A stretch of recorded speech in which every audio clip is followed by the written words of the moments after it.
നമസ്കാരം. പ്രൈം ടൈമിലേക്ക് എല്ലാ പ്രേക്ഷകർക്കും സ്വാഗതം. നമ്മൾ ഇന്നത്തെ പ്രധാനപ്പെട്ട ഒരു വാർത്തയിലേക്ക് ആദ്യം കടക്കുന്നു.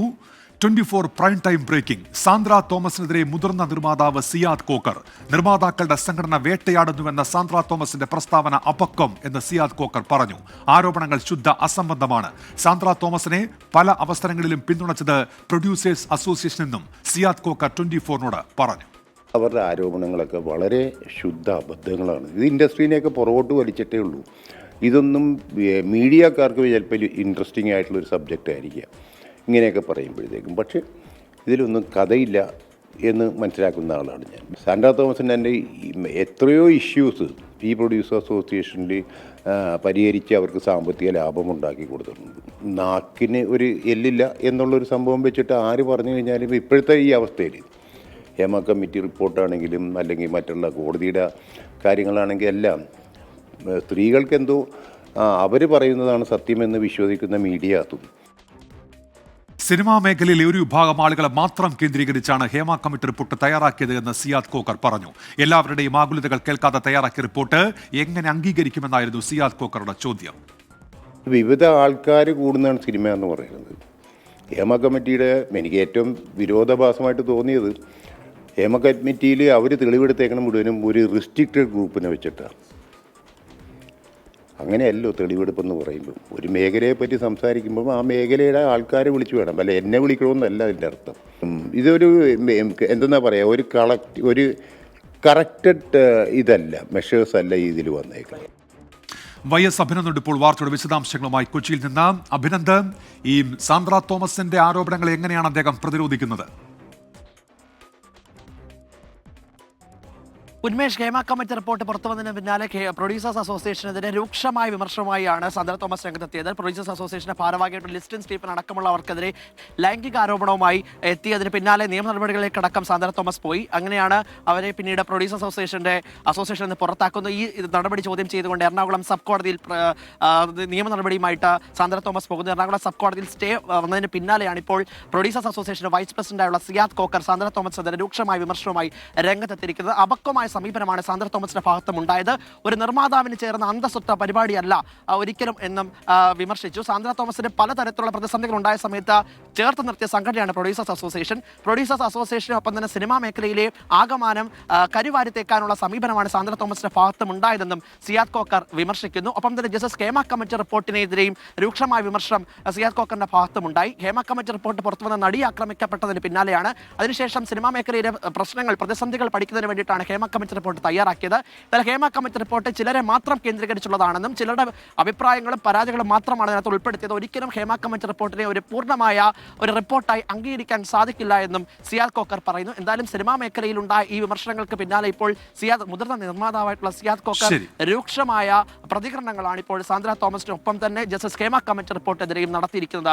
YS അഭിനന്ദാണ് കൊച്ചിയിൽ നിന്ന് വാർത്തയുടെ വിശദാംശങ്ങൾ നൽകിയത്. UDF വർഗീയ ധ്രുവീകരണം നടത്തുന്നു എന്ന വിമർശനം ആവർത്തിക്കുകയാണ് CPIഎമ്മിന്റെ പൊളിറ്റ് ബ്യൂറോ അംഗമായ A വിജയരാഘവൻ. ഇടതുപക്ഷ നിരപേക്ഷതയെ തകർത്ത് മതേതര മുന്നേറ്റങ്ങളെ തടയാൻ ശ്രമിക്കുന്നു എന്നാണ് നിലപാട് ആവർത്തിക്കുന്നത് A വിജയരാഘവൻ. തിരുവനന്തപുരം, കോഴിക്കോട് നഗരങ്ങളിൽ മെട്രോയ്ക്ക് അനുമതി തേടി കേന്ദ്ര നഗരകാര്യമന്ത്രി മനോഹർ ലാൽ ഖട്ടറിന് മുഖ്യമന്ത്രി കത്ത് നൽകി. കൊച്ചി മെട്രോയുടെ 3ാം ഘട്ടത്തിന് മുഖ്യമന്ത്രി അനുമതി തേടിയിട്ടുണ്ട്. AV ജയശങ്കർ ചേരുന്നു തിരുവനന്തപുരത്ത് വിശദാംശങ്ങളുമായി. ജയശങ്കർ, എന്തൊക്കെയാണ് വിവരങ്ങൾ? അതായത് ഉന്മേഷ്, കേരളത്തിന്റെ ദീർഘനാളായുള്ള സ്വപ്നമാണ് തിരുവനന്തപുരം, കോഴിക്കോട് നഗരങ്ങളിലെ മെട്രോ പദ്ധതികൾ. ഇതിനെ വീണ്ടും ചിറകുമുളയ്ക്കുന്നു എന്നാണ് നമ്മൾ നിലവിൽ മനസ്സിലാക്കുന്നത്. മുഖ്യമന്ത്രി ഇരു നഗരങ്ങളിലും മെട്രോ തുടങ്ങുന്നതിന് അനുമതി തേടിക്കൊണ്ട് കേന്ദ്ര നഗരകാര്യ മന്ത്രി മനോഹർ ലാൽ ഖട്ടറിന് കത്ത് നൽകിയിരിക്കുന്നു. ഈ കത്തിൽ ഇരു നഗരങ്ങളിലെയും ഈ മെട്രോ സംവിധാനം ആരംഭിക്കേണ്ട ആവശ്യകതയെക്കുറിച്ച് വിശദമായി പറയുന്നുണ്ട്. ഈ കൊച്ചി മാതൃകയിലുള്ള മെട്രോ സംവിധാനം വേണമെന്നാണ് മുഖ്യമന്ത്രി കത്തിൽ ആവശ്യപ്പെട്ടിരിക്കുന്നത്. ഒപ്പം തന്നെ ഈ കൊച്ചി മെട്രോയുടെ 3ാം ഘട്ട പ്രവർത്തനങ്ങൾക്കും കേന്ദ്രത്തിന്റെ അനുമതിയും ഈ കത്തിൽ തന്നെ മുഖ്യമന്ത്രി തേടുന്നുണ്ട്. എന്തായാലും ഈ കത്ത് കേന്ദ്രമന്ത്രിയുടെ കയ്യിലെത്തി കൂടുതൽ പരിശോധനകൾ നടത്തിയ ശേഷമായിരിക്കും ഇക്കാര്യത്തിൽ ഒരു തീരുമാനമുണ്ടാവുക.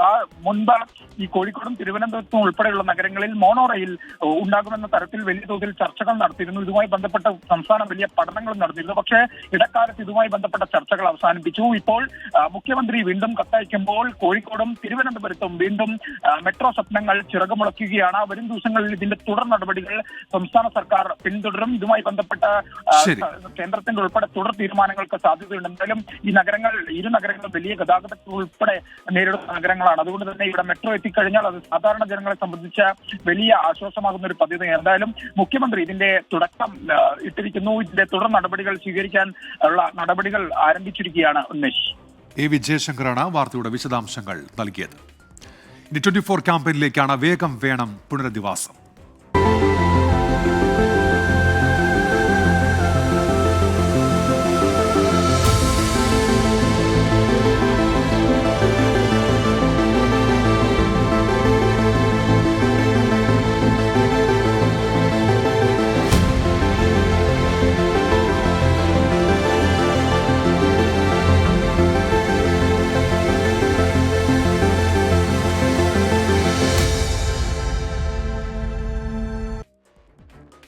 രാവിലെ മുതൽ തന്നെ 24 വാർത്താ സംഘം മുണ്ടക്കൈ ചുരുൾമല മേഖലയിൽ ഉണ്ടായിരുന്നു. അവിടെ നിന്നുള്ള തത്സമയ വിവരങ്ങൾ നൽകുകയായിരുന്നു. നിലവിലെ അവസ്ഥ പ്രേക്ഷകരിലേക്ക് എത്തിക്കുകയായിരുന്നു.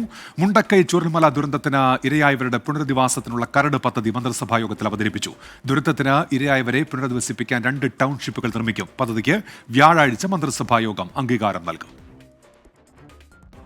വയനാട് പുനരധിവാസ പദ്ധതിയുടെ അവതരണത്തിന് വേണ്ടിയാണ് ഇന്ന് പ്രത്യേക മന്ത്രിസഭാ യോഗം ചേർന്നത്. ചീഫ് സെക്രട്ടറി ശാരദാ മുരളീധരൻ പുനരധിവാസ പദ്ധതിയുടെ കരട് മന്ത്രിസഭാ യോഗത്തിൽ അവതരിപ്പിച്ചു.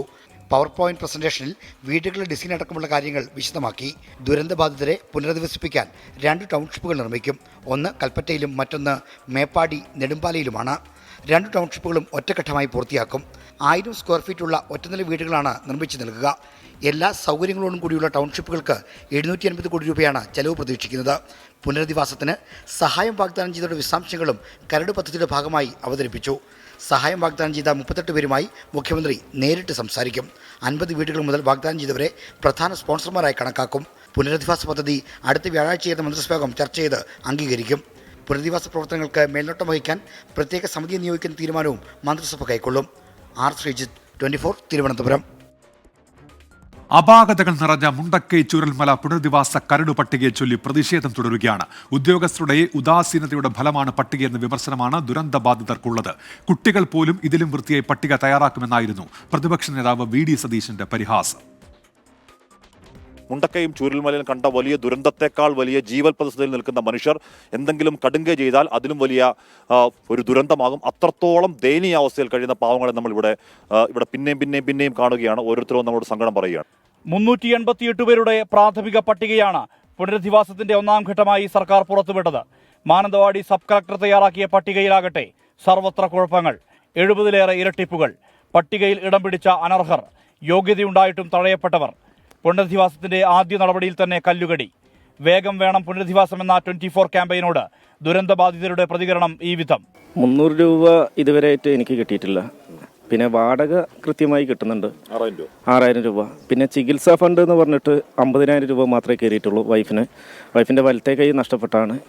നമുക്കൊരു വീടാണ് ആഗ്രഹം, പിന്നെ അതിൻ്റെ കൂടുതലൊന്നും ആഗ്രഹിക്കുന്നില്ല.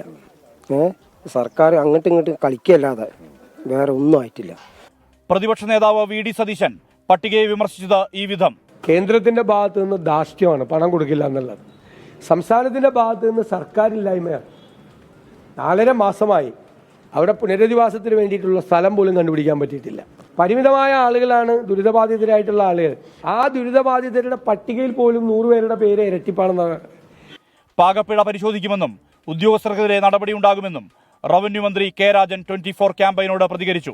ആ ലിസ്റ്റ് തയ്യാറാക്കുമ്പോൾ അതിൽ ഇരട്ടിപ്പ് വന്നിരിക്കുന്നു എന്നുള്ള കാര്യങ്ങൾ കൃത്യമായി പരിശോധിക്കുക തന്നെ ചെയ്യും. ഇരട്ടിപ്പുണ്ടായാൽ ഒരു കാരണവശാലും ആ പേരുകൾ ആ രേഖയിൽ ഉണ്ടാകില്ല. അത് ഞാൻ അങ്ങേക്ക് ഉറപ്പ് നൽകുന്നു. 2019-ലെ പുത്തുമല ദുരന്തത്തിന്റെ പുനരധിവാസ അനുഭവവും 24 ക്യാമ്പയിൻ വരച്ചുകാട്ടി. ഇത്രമാത്രം ഒരു ദൈന്യത ഇവിടെയുണ്ട്. കാരണം 2 കുടുംബങ്ങളെ മാത്രം ഇതിൽ നിന്ന് മാറ്റി നിർത്തപ്പെടുന്ന ഒരു സാഹചര്യം. ആ 2 കുടുംബങ്ങൾ ഇവിടെ മഴക്കാലത്തൊക്കെ ഭീതിയോടുകൂടി കഴിയേണ്ട ഒരു സാഹചര്യം. അതൊരിക്കലും അങ്ങനത്തെ ഒരു അവസ്ഥ ഇവിടെ നിലനിൽക്കുന്നുണ്ട് ഈ പുത്തുമല പുനരധിവാസവുമായി ബന്ധപ്പെട്ട്. 24 വയനാട്. ഷഫീർ മണ്ണാക്കാട് പറയുന്നുണ്ട് സ്റ്റാൻഡ് വിത്ത് വയനാട് എന്നങ്ങനെ മുണ്ടക്കൈ ചുരുൾമല ദുരന്തബാധിതർക്കൊപ്പം നമ്മൾ നിൽക്കേണ്ട സമയമാണ് എന്നാണ് ഷഫീർ മണ്ണാക്കാട് പറയുന്നത്. കോടമഞ്ഞിറങ്ങുന്ന ഡിസംബറിൽ നക്ഷത്രവിളക്കുകൾ മിന്നിത്തിളങ്ങുന്ന നാടായിരുന്നു മുണ്ടക്കൈ ചുരുൾമല. ഉരുൾപൊട്ടൽ ദുരന്തശേഷം നാട് വേദനയോടെ ഓർക്കുന്ന കുഞ്ഞു നക്ഷത്രങ്ങളുണ്ട് ഇപ്പോൾ അവിടെ. അവിടുത്തെ ശ്മശാന ഭൂമിയിൽ അന്ത്യവിശ്രമം കൊള്ളുന്ന കുഞ്ഞു സഹോദരങ്ങൾക്കായി മാതാപിതാക്കൾ ഒരുക്കിയ പുൽക്കൂടും നക്ഷത്രവുമെല്ലാം നോവേറ്റുന്ന കാഴ്ചയാണിപ്പോൾ.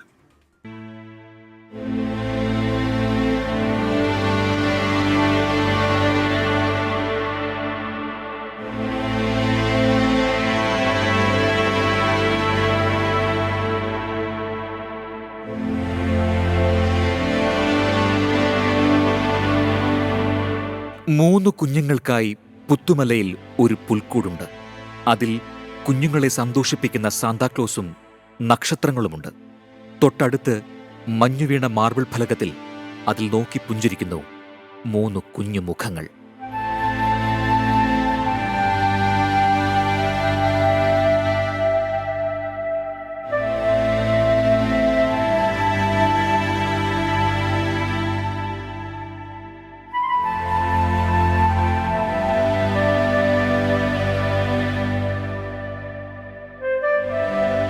അനീഷിന്റെയും സയനയുടെയും പൊന്നുമക്കൾ. മുണ്ടക്കൈയെ ഉരുളെടുത്തപ്പോൾ മൂന്ന് കുഞ്ഞുങ്ങളുടെയും പുഞ്ചിരി മാഞ്ഞു. കഴിഞ്ഞ ക്രിസ്മസിന് വീട്ടിൽ പുൽക്കൂടും നക്ഷത്രങ്ങളുമെല്ലാം ഒരുക്കിയതാണ്. അത് കത്തിപ്പോയപ്പോൾ കുഞ്ഞുങ്ങൾക്ക് നൽകിയ വാക്കാണ് അടുത്ത ക്രിസ്മസ് ആഘോഷിക്കാമെന്ന്. വീണ്ടും മഞ്ഞിറങ്ങി, ക്രിസ്മസ് എത്തി. നാടെങ്ങും മിന്നിത്തിളങ്ങുന്ന നക്ഷത്രങ്ങൾ. കുഞ്ഞുങ്ങൾക്കായി എങ്ങനെ പുൽക്കൂടൊരുക്കാതിരിക്കും അനീഷും സയനയും. അച്ഛൻ്റെയും അമ്മയുടെയും ആയുഷ്കാലത്തേക്കുള്ള വേദനയാണ് ഈ മൂന്ന് കുഞ്ഞുമക്കളുടെ കുഴിമാടം. അവർ ബാക്കി വെച്ച സ്വപ്നങ്ങൾക്ക് പിന്നാലെയാണ് അവരുടെ യാത്ര. അതിൻ്റെ ഭാഗമായാണ് ഈ കുഞ്ഞു പുൽക്കൂടും അവിടെ ഇരിക്കുന്ന മിഠായികളുമൊക്കെ. പുത്തുമല ശ്മശാനത്തിൽ നിന്നും നിവേദിൻ്റെയും ധ്യാനിൻ്റെയും ഇഷാൻ്റെയും ഓർമ്മകൾക്കൊപ്പം ക്യാമറമാൻ സന്തോഷ് ശേഖർക്കൊപ്പം ഹാഷ്മി താജ് ഇബ്രാഹിം, 24. പ്രശ്നത്തിന് പരിഹാരമുണ്ടാകുന്നതുവരെ 24 ദുരിതം അനുഭവിക്കുന്നവരോടൊപ്പം ഉണ്ടാകണം എന്നാണ് മിനി ബാബു പറയുന്നത്. അങ്ങനെ തന്നെയാണ് 24 അവർക്കൊപ്പം തന്നെയാണ് എല്ലാ കാലത്തും. മുണ്ടക്കൈ ചുരുൾമല ടൗൺഷിപ്പ് പുനരധിവാസവുമായി ബന്ധപ്പെട്ട ചർച്ചകൾ സജീവമാകുമ്പോൾ 2019 പുത്തുമല ദുരന്തത്തിലേക്ക് കൂടി ഒന്ന് എത്തിനോക്കണം. 17 പേരുടെ ജീവൻ കവർന്ന ആ ദുരന്തത്തിന് ഇപ്പുറം ഇരകളായ മനുഷ്യർ മേപ്പാടി പൂത്തകൊല്ലിയിൽ താമസിക്കുന്നുണ്ട്. ദുരന്ത ഭൂമിയിൽ പുനരധിവാസ നടപടിയിൽ നിന്ന് ഒഴിവാക്കപ്പെട്ടവർ 5ാം വർഷത്തിലും കഴിയുന്നത് ഭീതിയിലാണ്.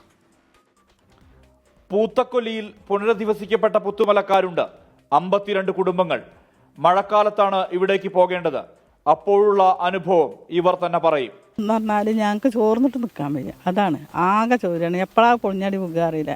പിന്നെ വൈദ്യുതി ആണെങ്കിൽ കുട്ടികളൊന്നും തൊടാൻ വയ്യ. എപ്പോഴും ഇരട്ടടച്ചും കൊണ്ട് മഴ കണ്ട് പെയ്തെടുത്തുള്ളി പുറത്തേക്ക് പോകണില്ല. പ്ലാസ്റ്റിക് 3 താർപ്പായിട്ടാലോ ചോർച്ച നിൽക്കണില്ല. പക്ഷേ ഇതിൽ നിർമ്മാണത്തിൽ വന്ന പാളിച്ചയാണ് ഞങ്ങൾക്ക് ഇപ്പം ഞങ്ങളുടെ വീട്ടിനകത്തിരിക്കാൻ പറ്റത്തില്ല. അതിന് ഏറ്റവും സിമ്പിളായിട്ട് പറഞ്ഞു കഴിഞ്ഞാൽ മഴ പെയ്താൽ കുടചൂടി വീട്ടിൻ്റെ ഉള്ളിലിരിക്കണം. അതാണ് ഞങ്ങളുടെ അവസ്ഥയാണ്. വലിയ വാഗ്ദാനങ്ങളുണ്ടായിരുന്നു. അംഗൻവാടി, കുട്ടികൾക്ക് കളിസ്ഥലം, വായനശാല, ആരോഗ്യ കേന്ദ്രം.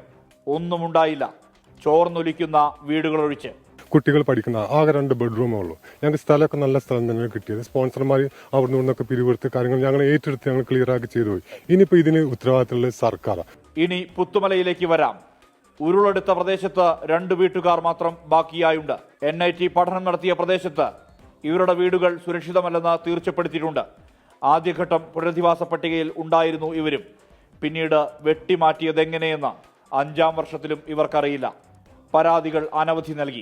ആ സമയത്ത് ഞങ്ങൾ അറിയില്ലായിരുന്നു. അന്ന് ഞങ്ങൾ വാടകയ്ക്കായിരുന്നു. അത് കഴിഞ്ഞ് ഞങ്ങൾ കുറേ കഴിഞ്ഞാണ് ഇത് അറിഞ്ഞത്. ഞങ്ങൾ പേര് ഇതിൽ ഉൾപ്പെട്ടിട്ടില്ല എന്നറിഞ്ഞത്. അന്ന് ഞങ്ങൾ അതിനെക്കുറിച്ച് അന്വേഷിച്ചപ്പോൾ അന്നത്തെ കളക്ടർ പറഞ്ഞത് ഇവിടെ ഒരിക്കൽ കൂടി പരിശോധിക്കണം എന്നുള്ളതാണ്. സമരം നടത്തിയതിന്റെ കേസ് വന്നതൊഴിച്ചാൽ ഒരു മാറ്റവുമില്ല. മഴ കനത്താൽ ആധിയോടെ കഴിയേണ്ടി വരുന്നത് തുടർച്ച. ഞങ്ങൾ വില്ലേജിലും തഹസിൽദാറടുത്തും കളക്ടറേറ്റിലും എല്ലായിടത്തും പോയിട്ടും ഞങ്ങൾക്കൊരു പരിഹാരം ഇതുവരെ ഉണ്ടായിട്ടില്ല. അപ്പം ഞങ്ങൾക്ക് കിട്ടിയ റിപ്പോർട്ടാണ് ഇത്. വാസയോഗ്യമല്ല എന്നുള്ള റിപ്പോർട്ടാണ്. ചുവർമലക്കാർക്കും മുണ്ടക്കൈക്കാർക്കും ഈ അനുഭവം ഉണ്ടാകരുതെന്ന് പറയുന്നുണ്ട് പുത്തുമലക്കാർ. രാജ്യം കണ്ടതിൽ വെച്ച് മാതൃകാപരമായ പുനരധിവാസമെന്നാണ് സർക്കാർ പ്രഖ്യാപനം. ഇത് പറയുമ്പോഴും പുത്തുമല എന്ന യാഥാർത്ഥ്യം മുന്നിലുണ്ടെന്ന ഓർമ്മപ്പെടുത്തലാണ്. 24 വയനാട്.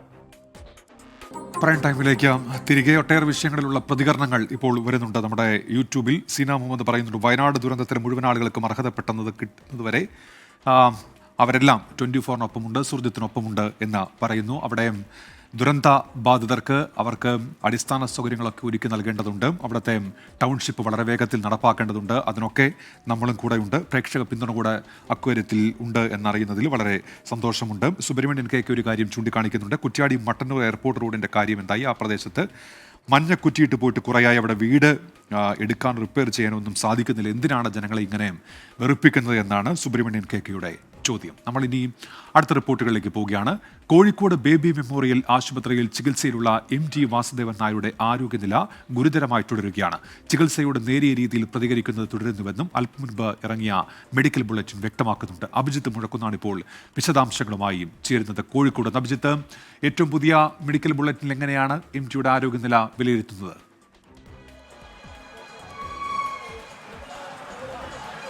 ഉന്മേഷ്, ബേബി മെമ്മോറിയൽ ആശുപത്രി അധികൃതർ അല്പസമയം മുൻപാണ് MTയുടെ ആരോഗ്യനിലയുമായി ബന്ധപ്പെട്ട ഒരു അപ്ഡേഷൻ നൽകിയത്. അതിൽ അവർ പറയുന്നത് ഇപ്രകാരമാണ്: MTയുടെ ആരോഗ്യനില ഗുരുതരമായി തന്നെ തുടരുന്നു. പോസിറ്റീവായിട്ടുള്ളൊരു കാര്യം, ചികിത്സയോട് നേരിയ രീതിയിൽ പ്രതികരിക്കുന്നുണ്ട്. അത് നേരത്തെയും അത് പറഞ്ഞിരുന്നു. കഴിഞ്ഞ ദിവസങ്ങളിലും അവർ അത്തരത്തിലുള്ള ഒരു അപ്ഡേഷനാണ് നൽകിയത്. മരുന്നുകളോട്, ചികിത്സയോട് നേരിയ രീതിയിൽ MT പ്രതികരിക്കുന്നുണ്ട്. അതിപ്പോഴും തുടരുന്നുണ്ട്. അതുതന്നെയാണ് ഏറ്റവും ആശ്വാസകരമായ ഒരു കാര്യവും. കഴിഞ്ഞ 15-നാണ് MTയെ ശ്വാസ സംബന്ധമായ അസുഖത്തെ തുടർന്ന്, അത്തരം ബുദ്ധിമുട്ടുകളെ തുടർന്ന് ബേബി മെമ്മോറിയൽ ആശുപത്രിയിൽ പ്രവേശിപ്പിച്ചത്. പിന്നാലെ തൊട്ടടുത്ത ദിവസം അദ്ദേഹത്തിന് ഹൃദയസ്തംഭനമുണ്ടായി. ഇതാണ് ആരോഗ്യനില വഷളാകുന്നതിലേക്ക് നയിച്ചത്. പിന്നീട് ഇടവേളകളിൽ മെഡിക്കൽ ബുള്ളറ്റിനുകൾ പുറത്തിറക്കിയിരുന്നു. അതിലൊക്കെ അദ്ദേഹത്തിൻ്റെ തിരിച്ചുവരവിനായുള്ള ഒരു പ്രാർത്ഥനയിലായിരുന്നു കേരളം ഒന്നാകെ. അതിൽ ഏറ്റവും പോസിറ്റീവായിട്ടുള്ളൊരു കാര്യം, 2 ദിവസം കഴിഞ്ഞ് പുറത്തിറക്കിയ മെഡിക്കൽ ബുള്ളറ്റിനിൽ അദ്ദേഹം ഈ മരുന്നുകളോട് പ്രതികരിക്കുന്നുണ്ട് എന്ന് ആരോഗ്യ വിദഗ്ധർ, ആരോഗ്യ സംഘം, മെഡിക്കൽ സംഘം അറിയിച്ചത് തന്നെയാണ്. നിലവിൽ 24 മണിക്കൂറും അദ്ദേഹത്തിന് ഈ ആശുപത്രി അധികൃതർ, ഡോക്ടർമാരുടെ ഒരു സംഘം അദ്ദേഹത്തിന് നിരീക്ഷണത്തിലുണ്ട്. അദ്ദേഹം അത്ര കൃത്യമായ രീതിയിലുള്ളൊരു ചികിത്സ അദ്ദേഹത്തിന് ഉറപ്പ് നൽകുന്നുണ്ട്. ഏതായാലും അദ്ദേഹം മടങ്ങി വരും. കൂടുതൽ കരുത്തോടെ അദ്ദേഹം ഈ രോഗത്തെയൊക്കെ അതിജീവിച്ച് വരും എന്നുള്ളൊരു പ്രതീക്ഷയിലാണ്. അത്തരത്തിലുള്ളൊരു കാര്യത്തിൽ തന്നെയാണ് എല്ലാ മലയാളികളും ഉള്ളത്. ശരി, അഭിജിത്ത് മുഴക്കുന്നാണ് കോഴിക്കോട് നിന്ന് വിവരങ്ങൾ നൽകിയത്. തമിഴ്നാട്ടിലെ തിരുനെൽവേലിയിൽ തള്ളിയ ആശുപത്രി മാലിന്യങ്ങൾ തിരിച്ചെടുത്ത് കേരളം. ഹരിത ട്രിബ്യൂണൽ നൽകിയ സമയപരിധി ഇന്ന് അവസാനിക്കാനിരിക്കെയാണ് കേരളത്തിന്റെ തിരക്കിട്ട് ഇടപെടലുണ്ടായത്. മാലിന്യം തള്ളിയ സംഭവത്തിൽ 2 പേരെ കൂടി തമിഴ്നാട് പോലീസ് തിരുവനന്തപുരത്ത് നിന്ന് കസ്റ്റഡിയിലെടുത്തു. 24 ഇമ്പാക്ട്.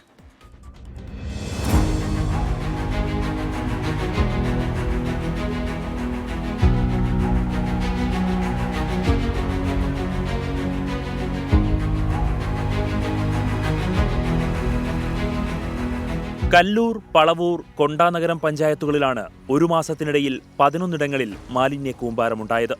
മാലിന്യം സ്വന്തം നിലയിൽ കേരളം മാറ്റണമെന്നായിരുന്നു ഹരിത ട്രിബ്യൂണൽ ഉത്തരവ്. ട്രിബ്യൂണൽ നൽകിയ സമയപരിധി അവസാനിക്കാനിരിക്കെയാണ് ഇന്ന് കേരളത്തിന്റെ ആക്ഷൻ പ്ലാൻ. തമിഴ്നാട് സർക്കാരിന്റെ സഹായത്തോടെ മാലിന്യം നീക്കാൻ കേരളത്തിൽ നിന്നുള്ള ഉദ്യോഗസ്ഥർ പുലർച്ചെ തന്നെ തിരുനെൽവേലിയെത്തി. 3 ഡിപ്പാർട്ട്മെൻറ്റുകളിൽ നിന്നും, കോർപ്പറേഷനിൽ നിന്നും, പൊല്യൂഷൻ കൺട്രോൾ ബോർഡിൽ നിന്നും, ക്ലീൻ കേരള കമ്പനിയിൽ നിന്നും ഓഫീസേഴ്സ് ഉണ്ട്.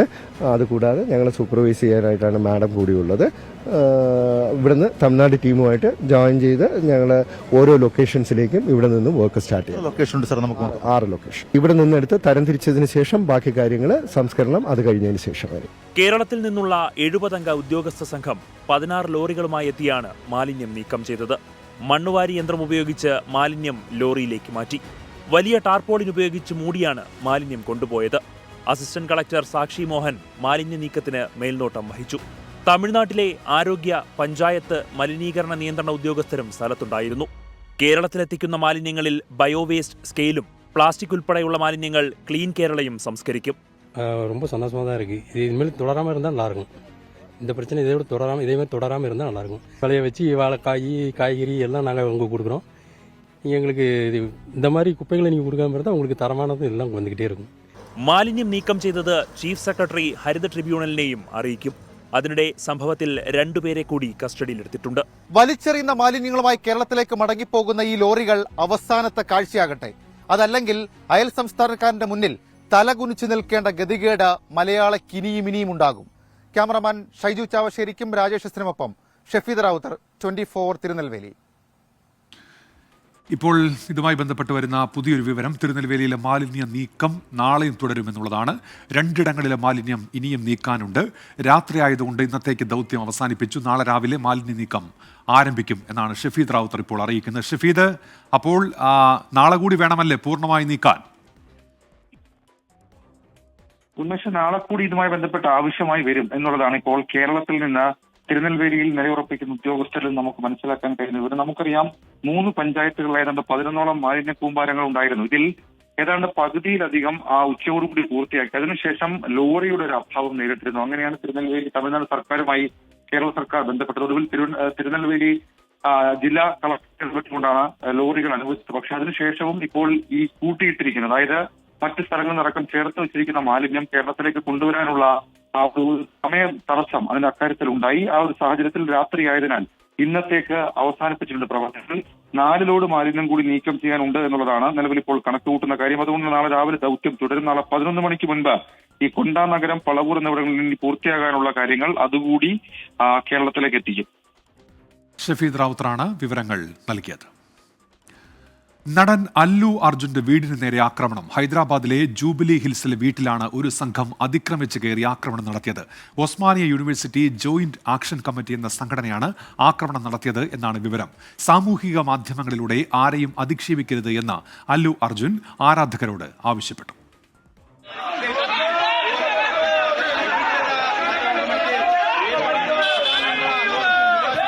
ഇന്ന് വൈകിട്ടോടെയാണ് അല്ലു അർജുന്റെ ജൂബിലി ഹിൽസിലെ വീടിന് നേരെ അപ്രതീക്ഷിത ആക്രമണം. പുഷ്പ 2വിന്റെ പ്രീമിയർ ഷോയ്ക്കിടെ തിയേറ്ററിൽ തിക്കിലും തിരക്കിലും പെട്ട് മരിച്ച രേവതിയുടെ കുടുംബത്തിന് നീതി ആവശ്യപ്പെട്ടായിരുന്നു പ്രതിഷേധം. ഗേറ്റിന് മുന്നിലിരുന്ന് പ്രതിഷേധിച്ച സംഘം മതിൽ ചാടിക്കടന്ന് വീടിന് മുറ്റത്തെ ചെടിച്ചട്ടികൾ എറിഞ്ഞു തകർത്തു. മതിലിന് മുകളിൽ നിന്ന് ചീഞ്ഞ തക്കാളികളും കല്ലുകളും വീടിന് നേരെ വലിച്ചെറിഞ്ഞു. ഈ സമയം നടനും കുടുംബവും വീട്ടിലുണ്ടായിരുന്നു. കേസിൽ അറസ്റ്റിലായി ജാമ്യത്തിലിറങ്ങിയതിനു ശേഷം അല്ലു അർജുന്റെ വീടിന് പോലീസ് കനത്ത സുരക്ഷ ഏർപ്പെടുത്തിയിരുന്നു. ഇത് മറികടന്നാണ് ആക്രമണം. പ്രതിഷേധക്കാരെ പോലീസ് അറസ്റ്റ് ചെയ്തു. വീടിന് സുരക്ഷ വർദ്ധിപ്പിച്ചിട്ടുണ്ട്. സമൂഹ മാധ്യമങ്ങളിലൂടെ ആരെയും അധിക്ഷേപിക്കരുതെന്ന് അല്ലു അർജുൻ ആരാധകരോട് അഭ്യർത്ഥിച്ചു. മുഖ്യമന്ത്രി രേവന്ത് റെഡ്ഡിക്കെതിരെ അധിക്ഷേപ പരാമർശം നടത്തിയ 2 പേരെ അറസ്റ്റ് ചെയ്തതിന് പിന്നാലെയാണ് അല്ലു അർജുന്റെ നിർദ്ദേശം. 24 ചെന്നൈ. അല്ലു അർജുനെ കൂടുതൽ പ്രതിരോധത്തിലാക്കുകയാണ് തെലങ്കാന പോലീസ്. സന്ധ്യ തിയേറ്ററിലെ ദൃശ്യങ്ങൾ പുറത്തുവിട്ടു. നടന്റെ സുരക്ഷാ ജീവനക്കാരുടെ ഭാഗത്തുനിന്ന് ഗുരുതര വീഴ്ചയുണ്ടായി. സുരക്ഷാ ജീവനക്കാർ മറ്റുള്ളവരെ പിടിച്ചു തള്ളുന്ന ദൃശ്യങ്ങളാണ് ഇപ്പോൾ പുറത്തു വന്നിരിക്കുന്നത്. ദൃശ്യങ്ങളിലേക്ക്.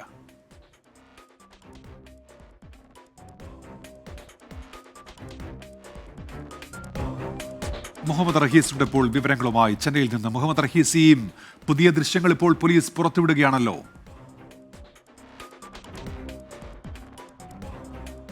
ഉന്മേഷ്, തീർച്ചയായിട്ടും അല്ലു അർജുനെ പ്രതിസ്ഥാനത്ത് നിർത്തുക, അത് ഊട്ടിയുറപ്പിക്കുക എന്നുള്ള ലക്ഷ്യത്തോടു കൂടിയാണ് ഹൈദരാബാദ് പോലീസിന്റെ പുതിയ നീക്കം. ഹൈദരാബാദ് സിറ്റി പോലീസ് കമ്മീഷണർ തന്നെ ഇത്തരത്തിൽ ദൃശ്യങ്ങൾ പുറത്തുവിട്ടിരിക്കുകയാണ്. പോലീസിന്റെ ഔദ്യോഗിക എക്സ് ഹാൻഡിലിൽ ഇത്തരത്തിൽ ഒരു വീഡിയോ പോസ്റ്റ് ചെയ്തിട്ട് ഇതിൽ നീതി ആരുടെ ഭാഗത്താണ് എന്ന് നിങ്ങൾ തീരുമാനിക്കുക, അല്ലെങ്കിൽ നിങ്ങൾ ജഡ്ജ് ചെയ്യുക എന്നുള്ളൊരു ആഹ്വാനത്തോടു കൂടി, അത്തരത്തിലൊരു അടിക്കുറിപ്പോടു കൂടിയൊക്കെയാണ് പോലീസ് ഈ ദൃശ്യം പുറത്തുവിട്ടത് വഴി പോലീസ് പ്രധാനമായും ഉന്നമിടുന്നത് അല്ലു അർജുന്റെ ബൗൺസേഴ്സ് അഥവാ ഈ ഒരു സെക്യൂരിറ്റി ഉദ്യോഗസ്ഥർ ആ തിയേറ്ററിൽ മറ്റുള്ളവരെ പിടിച്ചു തള്ളുന്നതും ഒപ്പം തന്നെ വലിച്ചിഴയ്ക്കുന്നതുമായിട്ടുള്ള ദൃശ്യങ്ങൾ പുറത്തെത്തിക്കുക എന്നുള്ളതാണ്. ഈ ബൗൺസേഴ്സ് കൃത്യമായിട്ട് അവരുടെ ജോലി ചെയ്തില്ല എന്നുള്ളത് ഒരു സൈഡിൽ വ്യക്തമാക്കുമ്പോൾ, മറ്റൊരു വശത്ത് പോലീസ് ഈ ഒരു സംഭവത്തിൽ മരിച്ച രേവതിയെയും ഒപ്പം തന്നെ ഇപ്പോഴും ആശുപത്രിയിൽ കഴിയുന്ന കുട്ടികളെയും ഒക്കെ പുറത്തേക്ക് എത്തിക്കുന്നതിൻ്റെ ദൃശ്യങ്ങൾ കൂടി ഇതിൽ ഉൾപ്പെടുത്തിയിട്ടുണ്ട്.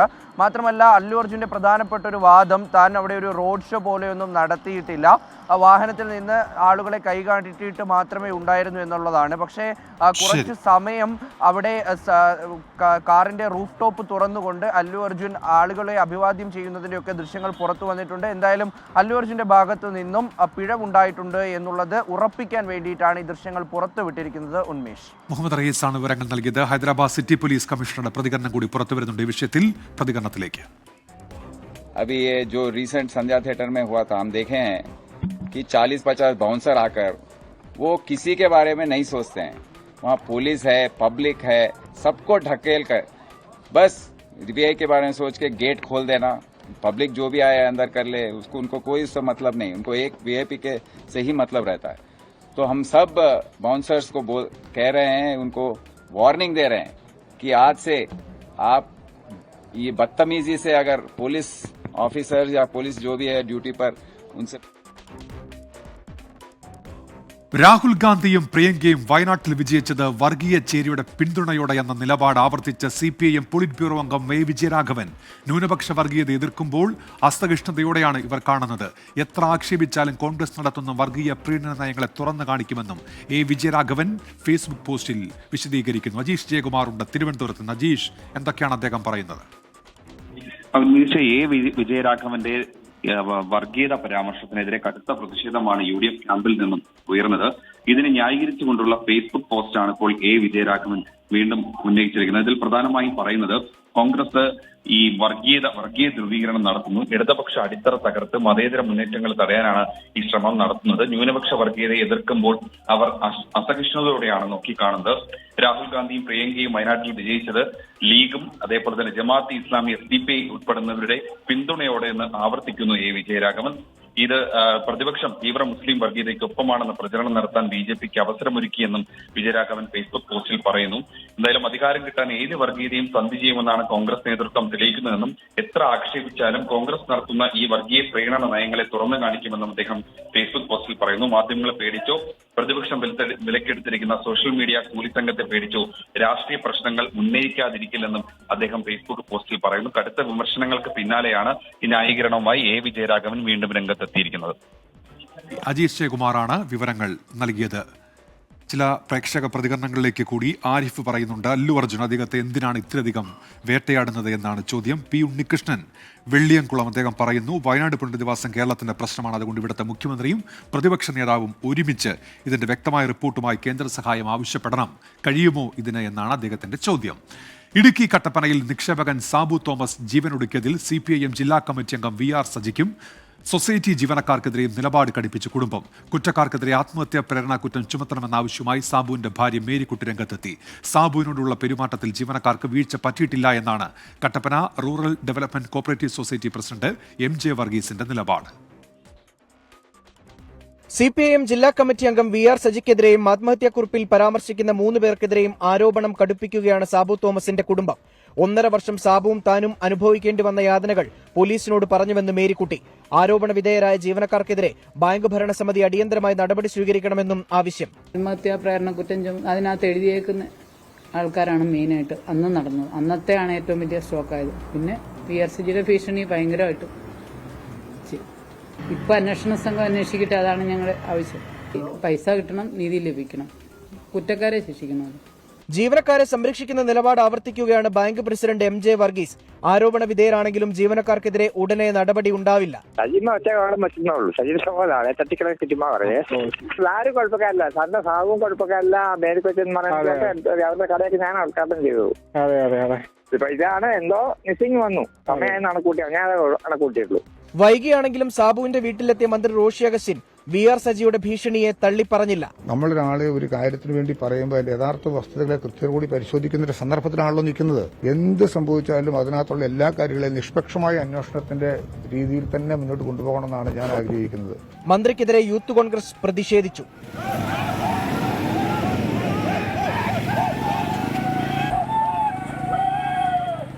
തെളിവുകൾ ശേഖരിച്ച ശേഷം FIRൽ കൂടുതൽ വകുപ്പുകൾ ചേർക്കുമെന്ന് ഇടുക്കി SP TK വിഷ്ണുപ്രദീപ് വ്യക്തമാക്കി. സാബുവിന്റെ ഫോൺ ഫോറൻസിക് പരിശോധനയ്ക്കായി പോലീസിന് കൈമാറി. 24 ഇടുക്കി. വരാനിരിക്കുന്ന നിയമസഭാ തെരഞ്ഞെടുപ്പ് ലക്ഷ്യമിട്ട് കോൺഗ്രസിനുള്ളിലെ അധികാര വടംവലി പരസ്യമാകുന്നു. VD സതീശനെ കടന്നാക്രമിച്ചും രമേശ് ചെന്നിത്തലയെ തലോടിയുമുള്ള SNDP യോഗം ജനറൽ സെക്രട്ടറി വെള്ളാപ്പള്ളി നടേശന്റെ പ്രസ്താവനയോട് നേതാക്കളുടെ പ്രതികരണങ്ങൾ ഇക്കാര്യം വ്യക്തമാക്കുന്നുണ്ട്. മുഖ്യമന്ത്രിയാകാൻ രമേശ് ചെന്നിത്തലയ്ക്ക് എന്താണ് അയോഗ്യതയെന്ന് K സുധാകരനും മുഖ്യമന്ത്രി കാര്യത്തിൽ സമുദായ സംഘടനകൾക്ക് അഭിപ്രായമാകാമെന്ന് രമേശ് ചെന്നിത്തലയും പ്രതികരിച്ചു.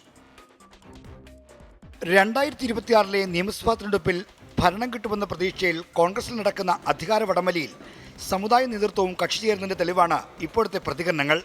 വിമർശനങ്ങൾ ഉൾക്കൊള്ളുമെന്ന സതീശന്റെ പ്രതികരണം വന്നിട്ടും വീണ്ടും പ്രതിപക്ഷ നേതാവിനെ ലക്ഷ്യം വെച്ചുള്ള വെള്ളാപ്പള്ളി നടേശന്റെ വിമർശനങ്ങൾ ഇതിന്റെ വ്യക്തമായ സൂചനയാണ്. കോൺഗ്രസ് തന്നെ നശിപ്പിക്കാനല്ലേ ഇദ്ദേഹം ശ്രമിച്ചുകൊണ്ടിരിക്കുന്നത്. താൻ സ്വയം പ്രമാണിയാകാൻ ശ്രമിക്കുമ്പോൾ സ്വയം പ്രാണിയായി മാറുകയാണ്. അഹങ്കാരത്തിന് കൈകാലം വെച്ചതാണ്. പ്രതിപക്ഷ നേതാവാകുന്നതിന് മുമ്പ് സാമുദായിക സംഘടനകൾ രാഷ്ട്രീയത്തിൽ ഇടപെടുന്നതിനെ ശക്തമായി വിമർശിച്ച നേതാവാണ് VD സതീശൻ. എന്നാൽ പ്രതിപക്ഷ നേതൃപദവി ആവശ്യപ്പെടുന്ന സമവായത്തിന്റെ ശൈലി സ്വീകരിച്ചിരിക്കുന്ന സതീശൻ സമുദായ നേതാക്കളുടെ വിമർശനങ്ങൾ തണുപ്പിച്ചെടുക്കാനാണ് ഇപ്പോൾ ശ്രമിക്കുന്നത്. എല്ലാ ഹൈന്ദവ സംഘടനകളെയും സംഘപരിവാർ വിഴുങ്ങാൻ ശ്രമിച്ചപ്പോൾ അതിനെ പ്രതിരോധിച്ച് നിന്ന നേതൃത്വമാണ് NSSനുള്ളത്. അത് ഞാൻ 2022-ലും 2023-ലും പറഞ്ഞിട്ടുണ്ട്. ഇന്നലെ നിങ്ങൾ ചോദിച്ചപ്പോൾ എന്നോട് എനിക്ക് NSSുമായിട്ട് വല്ല എതിർപ്പുണ്ടോയെന്ന് ചോദിച്ചപ്പോൾ ഞാൻ ഇത് ആവർത്തിച്ചെന്ന് മാത്രമേ ഉള്ളൂ. ഉമ്മൻചാണ്ടി മന്ത്രിസഭയിൽ ആഭ്യന്തരമന്ത്രി സ്ഥാനം ഏറ്റെടുത്തതിന് സമാനമായി സാമുദായിക പിന്തുണ ഉറപ്പിച്ചാണ് 2026 മത്സരത്തിനുള്ള രമേശിന്റെ തയ്യാറെടുപ്പ്. വെള്ളാപ്പള്ളിയെ തള്ളാതെയുള്ള രമേശിന്റെ പ്രതികരണങ്ങൾ അത് വ്യക്തമാണ്. നമ്മുടെ പാർട്ടിയുടെ കാര്യങ്ങൾ തീരുമാനിക്കുന്ന പാർട്ടിയാണ്. പക്ഷേ സമൂഹത്തിലുള്ള പ്രധാനപ്പെട്ട വ്യക്തികൾക്ക് അവരുടെ അഭിപ്രായങ്ങൾ പറയാനുള്ള സ്വാതന്ത്ര്യമുണ്ട്. ഒന്നിനും അയോഗ്യതയുള്ള ആളല്ല ചെന്നിത്തല എന്ന പ്രതികരണവുമായി KPCC അധ്യക്ഷനും അധികാര വടംവലിയിൽ കക്ഷി ചേർന്നു. അദ്ദേഹത്തിന് അയോഗ്യത ആർക്കും വ്യക്തിപരമായ ആർക്കും അഭിപ്രായം പറയാലോ. വലുത് തെറ്റ്. രമേശ് ചെന്നിത്തല ഇന്നലെ വന്ന രാഷ്ട്രീയക്കാരനൊന്നുമല്ലല്ലോ. KSUവിൽ നിന്ന് വന്ന് കേരളത്തിലെ കോൺഗ്രസ് നേതൃത്വം കൊടുത്ത ആളിഞ്ഞാണ് അദ്ദേഹം. അനുകൂലമായ രാഷ്ട്രീയ അന്തരീക്ഷം രൂപപ്പെടുന്നതിനായി പ്രയത്നിക്കുന്നതിന് പകരം മുഖ്യമന്ത്രി സ്ഥാനം ലക്ഷ്യം വെച്ച് പോരടിക്കുന്നത് UDFന് ഗുണം ചെയ്യില്ല. ഇക്കാര്യങ്ങൾ ഘടകകക്ഷികൾ തന്നെ പറഞ്ഞു തുടങ്ങിയിട്ടുണ്ട്. 24 തിരുവനന്തപുരം. പ്രൈം ടൈമിലേക്ക് തിരികെ. തിരുവനന്തപുരത്ത് റോഡടച്ച് സ്റ്റേജ് കെട്ടിയ വിവാദത്തിൽ CPIM പാളയം ഏരിയ കമ്മിറ്റിക്ക് തിരുവനന്തപുരം ജില്ലാ സമ്മേളനത്തിൽ വിമർശനം. CPIM ജില്ലാ സെക്രട്ടറി V ജോയിയാണ് വിമർശിച്ചത്. റോഡടച്ച് സ്റ്റേജ് കെട്ടിയത് ശരിയായില്ല എന്ന് അദ്ദേഹം പറയുന്നു. ആർ ശ്രീജിത്ത് ചേരുന്നുണ്ട് ഇപ്പോൾ തിരുവനന്തപുരത്ത് നിന്ന്. ശ്രീജിത്ത്, എന്താണ് അദ്ദേഹത്തിന്റെ വിമർശനം? ഉന്മേഷ്, CPIM ജില്ലാ സമ്മേളനത്തിലെ പൊതുചർച്ചയിൽ ഉയർന്ന വിമർശനങ്ങൾക്ക് മറുപടി പറയുമ്പോഴാണ് ജില്ലാ സെക്രട്ടറി V ജോയി പാളയം ഏരിയ സമ്മേളനത്തിന്റെ ഭാഗമായി പൊതുസമ്മേളനം റോഡടച്ച് സ്റ്റേജ് കെട്ടി നടത്തിയതിനെ വിമർശിച്ചത്. റോഡടച്ച് സ്റ്റേജ് കെട്ടിയതിനെ കോടതി അടക്കം ഇടപെട്ടിപ്പോൾ നടപടികൾ മുന്നോട്ട് പോയിക്കൊണ്ടിരിക്കുകയാണ്. ഈ സാഹചര്യത്തിലാണ് ജില്ലാ സെക്രട്ടറി വിമർശിച്ചത്. പാളയം ഏരിയ കമ്മിറ്റിക്ക് പൊതുസമ്മേളനം നടത്തുന്ന കാര്യത്തിൽ വീഴ്ച പറ്റി. അവിടെ തന്നെ സ്റ്റേജ് കെട്ടണമെന്ന ഒരു നിർബന്ധം ഉണ്ടായിരുന്നില്ല. യോജ്യമായ മറ്റു സ്ഥലങ്ങൾ കണ്ടെത്തി ഈ പൊതുസമ്മേളനം നടത്താമായിരുന്നു. എന്നാൽ റോഡടച്ച് സ്റ്റേജ് കെട്ടി അനാവശ്യ വിവാദം ക്ഷണിച്ചു വരുത്തുകയാണ് ഉണ്ടായതെന്നാണ് V ജോയി വിമർശിച്ചത്. Palayam area committee secretary Manju P ബാബുവിന്റെ പേരെടുത്ത് പറഞ്ഞുകൊണ്ടായിരുന്നു V ജോയിയുടെ വിമർശനം. കിളിമാനൂർ ഏരിയ കമ്മിറ്റിക്കും സംഘടനാ വിരുദ്ധമായ നടപടികളുടെ പേരിൽ വിമർശനം നേരിട്ടു. മേയർ ആര്യ രാജേന്ദ്രനെ വിമർശിച്ച പേരിൽ മഞ്ജൂർ ഏരിയ സെക്രട്ടറി P ബാബുവിനെ ജോയി വിമർശിച്ചു. ഉത്തരവാദിത്തപ്പെട്ട നേതാക്കൾ ഇത്തരം വിമർശനങ്ങൾ ഉന്നയിക്കരുത് എന്നായിരുന്നു V ജോയിയുടെ പ്രതികരണം. ശരി, ആർ ശ്രീജിത്താണ് വിവരങ്ങൾ നൽകിയത് തിരുവനന്തപുരത്ത് നിന്ന്. ഈ സെഗ്മെന്റിലേക്കാണ് വാർത്തകളിൽ നിറയാത്തവർ.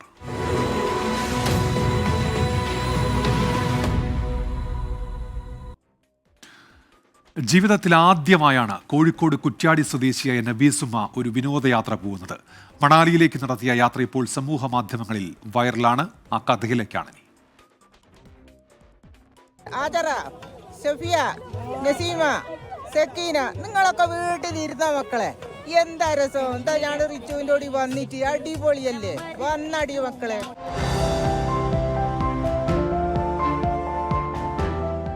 മണാലിയിൽ എത്തിയതിന്റെ ത്രില്ലിലായിരുന്നു നബീസുമ്മ.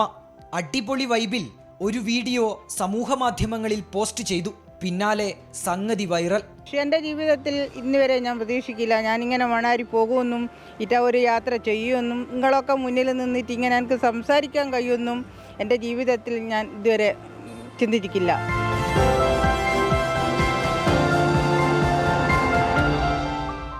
ഉഷാറായിക്കെന്ന് പറഞ്ഞു ഞാൻ എല്ലാവരോടും പറഞ്ഞിരിക്കുന്നു വെച്ചാൽ നമുക്കും ഇനി നിങ്ങളും എൻ്റെ കൂടെ വരണം, ഇതേപോലത്തെ ഒരു യാത്ര ചെയ്യണമെന്ന് എല്ലാവരും താല്പര്യം കാണിച്ചിട്ടുണ്ട്.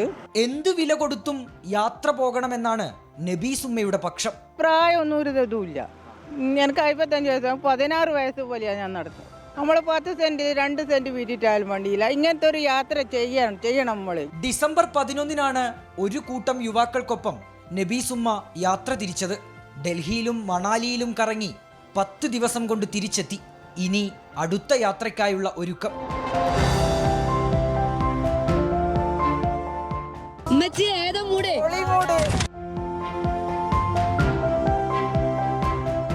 ഈ യാത്രയ്ക്കൊന്നും പ്രായം ഒരു തടസ്സമല്ല എന്ന് തെളിയിക്കുകയാണ് നബീസുമ്മ. ജയൻ കല്യാശ്ശേരിക്കൊപ്പം അഭിജിത്ത് മുഴക്കുന്ന്, 24 കോഴിക്കോട്. ഇനി ശരണം സന്നിധാനം. സൈക്കിൾ പ്യൂർ അഗർബത്തി ശരണം സന്നിധാനം സമർപ്പിക്കുന്നത് അഗർബത്തി എന്നാൽ സൈക്കിൾ.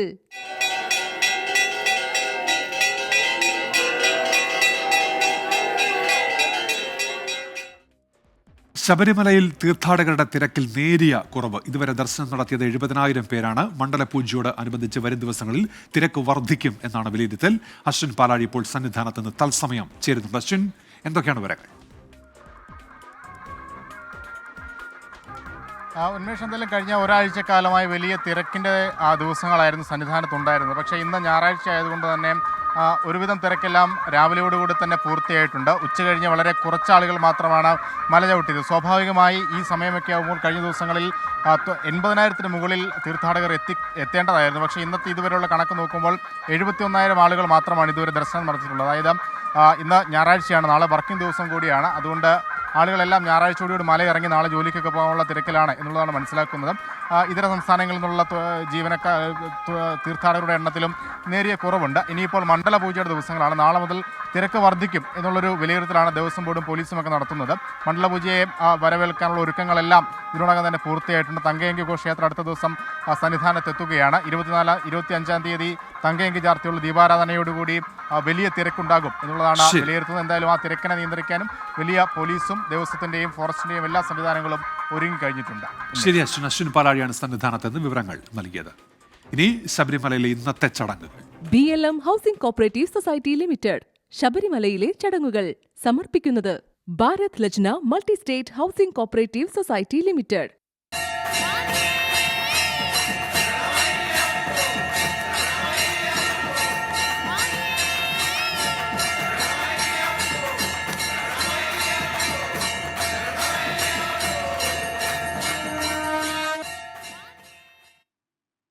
മാനവ ഐക്യത്തിന് മാതൃകയായി പോത്തൻകോട് ശാന്തിഗിരിയിലെ സർവ്വമത സമ്മേളനം ക്രിസ്മസ് ആഘോഷത്തിന്റെ ഭാഗമായിട്ടാണ് പീസ് കാർണിവൽ സംഘടിപ്പിച്ചത്. ഫ്ലവേഴ്സ് ഒരു കോടിയിലൂടെ കേരളത്തിന്റെ മനസ്സ് കീഴടക്കിയ കുട്ടേട്ടന് പോത്തൻകോട് ഫെസ്റ്റിവലിൽ വൻ സ്വീകരണമാണ് ലഭിക്കുന്നത്. ഫെസ്റ്റിന്റെ ഭാഗമായി സ്റ്റീഫൻ ദേവസ്വയുടെ സംഗീത നിശയും നടന്നു. പീസ് കാർണിവലിന്റെ ഭാഗമായ സർവ്വമത സമ്മേളനം മുൻ മുഖ്യമന്ത്രി ഉമ്മൻചാണ്ടിയുടെ ഭാര്യ മറിയാമ്മ ഉമ്മനും മുൻ ആഭ്യന്തരമന്ത്രി കോടിയേരി ബാലകൃഷ്ണന്റെ ഭാര്യ വിനോദിനി ബാലകൃഷ്ണനും ചേർന്ന് ഉദ്ഘാടനം ചെയ്തു.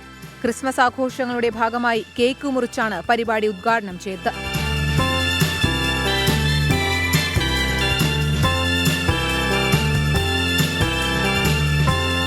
മതത്തിന്റെയും ജാതിയുടെയും വേർതിരിവുകളില്ലാതെ എല്ലാവർക്കും ഒന്നിക്കാനൊരിടമാണ് പീസ് ഫെസ്റ്റിവലിലൂടെ ലക്ഷ്യമിടുന്നതെന്ന് ശാന്തിഗിരി ആശ്രമം ജനറൽ സെക്രട്ടറി സ്വാമി ഗുരുരത്നം ജ്ഞാനതപസി പറഞ്ഞു. ഒരു ഫെസ്റ്റ് അല്ലെങ്കിൽ ഒരു എക്സിബിഷൻ അല്ലെങ്കിൽ ഒരു ഷോ എന്ന് പറയുന്നതിനേക്കാൾ ഉപരിയായി ജനങ്ങൾക്കെല്ലാവർക്കും ഒരുപോലെ ഒരു കുടക്കീഴിൽ വരുവാൻ ജാതിയില്ല, മതമില്ല, വർണ്ണമില്ല, വർഗമില്ല, വിഭാഗീയതകളില്ല, എല്ലാ മനുഷ്യർക്കും ഒരുപോലെ ഇരുന്ന് സന്തോഷിക്കുവാനും സൗഹൃദം പങ്കുവെക്കുവാനുമുള്ള ഇടങ്ങൾ അത് കുറഞ്ഞു വരികയാണ് നമ്മുടെ നാട്ടിൽ. ഫ്ലവേഴ്സ് ഒരു കോടിയിലൂടെ കേരളത്തിന്റെ മനസ്സ് കീഴടക്കിയ കുട്ടേട്ടൻ പോത്തൻകോട് ഫെസ്റ്റിവലിൽ എത്തുന്നവരുടെ മനസ്സും കീഴടക്കുകയാണ്. ഇന്നു മുതൽ ഫെസ്റ്റിവലിൽ പ്രേക്ഷകർക്ക് കുട്ടേട്ടനുമായി സംവദിക്കാം.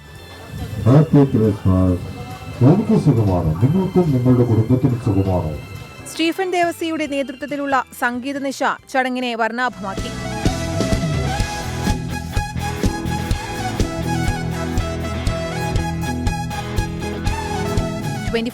തിരുവനന്തപുരം. ഇനി കാണാം വാൽകഷ്ണം.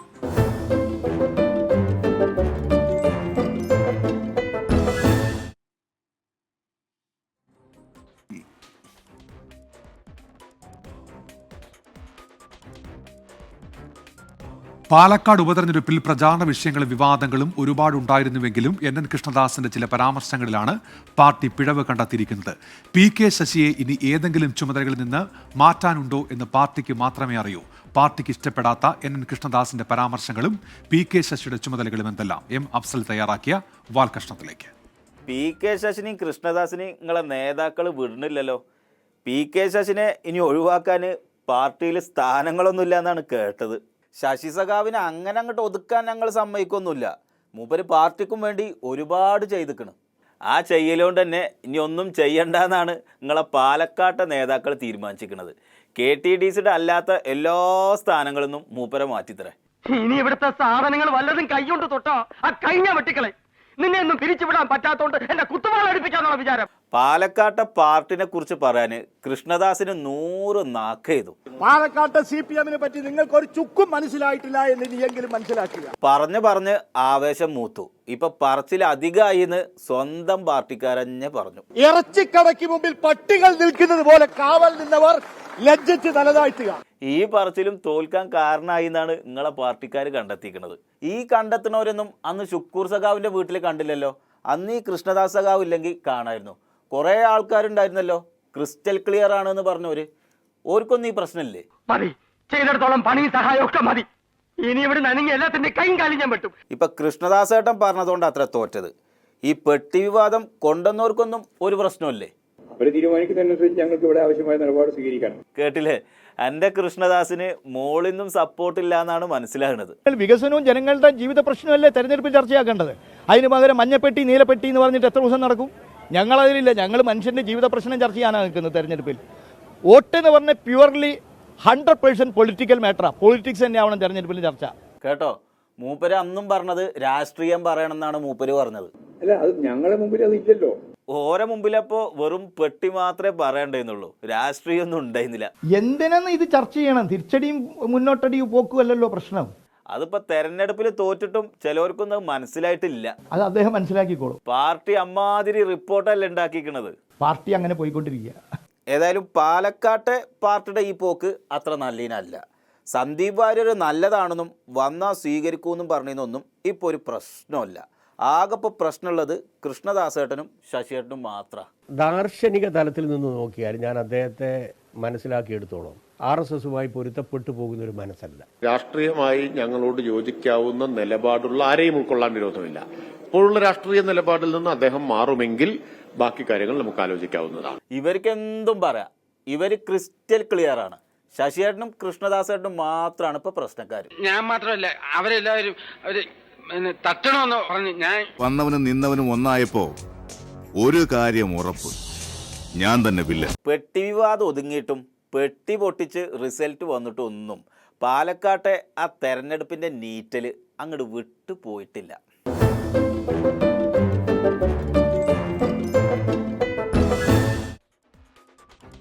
ഇനി വാർത്താമഴ കാണാം. TK റിജിത്ത് എത്തും. നമസ്കാരം.